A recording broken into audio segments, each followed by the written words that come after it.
Hello world, welcome to our very first episode of I Ship It. I'm Rae and I'll be your host throughout the series. Now what is I Ship It?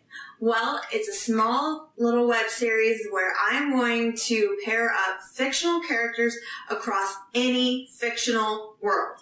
We're talking comic books, regular books, movies, video games, you name it, I will ship it. This very first season will be focused on comic books. Why? Because truly there are some mismatched pairs in that need to be fixed. Now, who am I shipping tonight? That would be Batman and Zatanna.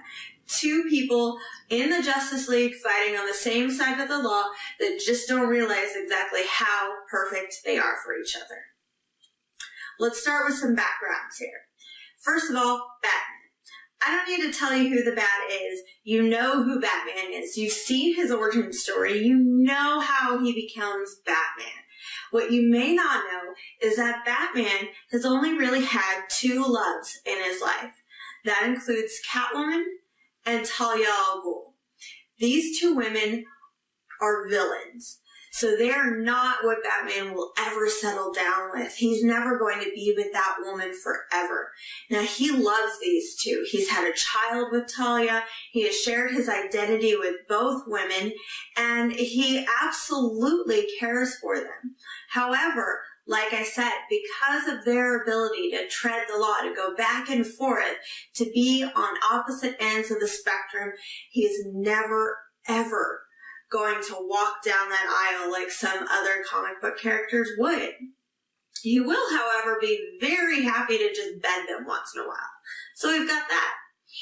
Zatanna, on the other hand, has been notoriously paired up with Constantine throughout her run.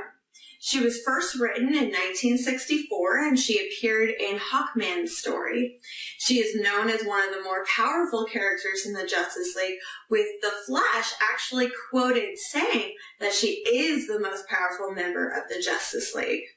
She has definitely proved it. In Identity Crisis, she uses her powers to mind wipe or erase Dr. Light's memories.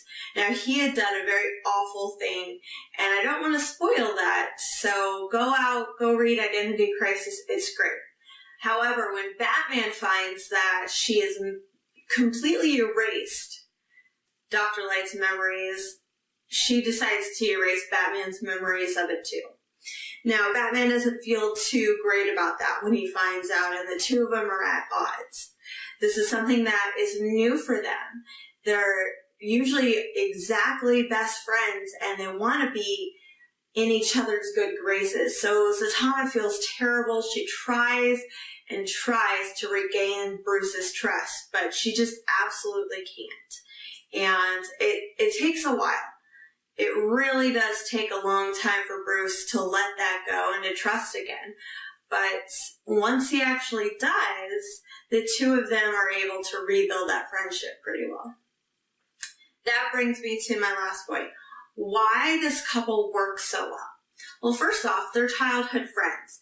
Giovanni Zatara and Thomas Wayne were good friends. So that means little Bruce and little Z were playing around, getting to know each other, having adventures. They knew each other before they were Zatanna and Batman. They were kids together. They grew up together. Imagine that one friend you had who watched you skin your knee and cry, or saw you do a wheelie on your bike for the first time, something like that. That's why these kids have so much in common when they grow up. That's why they're both on the same side of the law. Now, if you've read the Justice League comics, the two of them work really well together. Because of that, they have this great back and forth. Their rapport's really good. They have a fun, playful attitude, and you can tell that there's just a lot of love in their words. Lastly, they are on the same side. They are ready to have adventure. She's not going to hold him back. He's not going to hold her back. There's no worry that somebody can't stand up for themselves. No one's the damsel in this relationship. That means they would go great together. That means that Bruce could come home from work and Zatanna could come home from fighting, and the two of them could snuggle up and watch Netflix and just be together. because they have that trust, they have that bond, and the two of them have that ultimate love for each other. Now, will we ever see this pairing? Of course we will, of course. Paul Dini, a big Zatanna fan himself, has paired her up with Batman in a couple different comic books. And Bruce Timm even had the two of them show up together on one of my favorite episodes in Batman the Animated Series. Now, will this couple ever make it? Probably not in the comics. Even though they could have a really stable relationship, something that could last for 30, 40 years if the writers wanted to, unfortunately, that doesn't make a good Batman book. He's got 10 plus titles just going on right now. And none of them involve romantic entanglements. None of them. Nobody is interested in the Batman falling in love. We all want to see a distrustful, angry, scared, paranoid Batman. That's who our favorite detective is. And Zatanna, on the other hand, having Batman in her life, having a duo comic book very similar to Wonder Woman and Superman would be absolutely wonderful. The two of them would just be great for her sales. Her sales would go up. The series may last more than 12 issues. Who knows? But what's good for her comic book is not going to be good for his. So unfortunately, while this couple makes perfect sense on paper, we may never see it.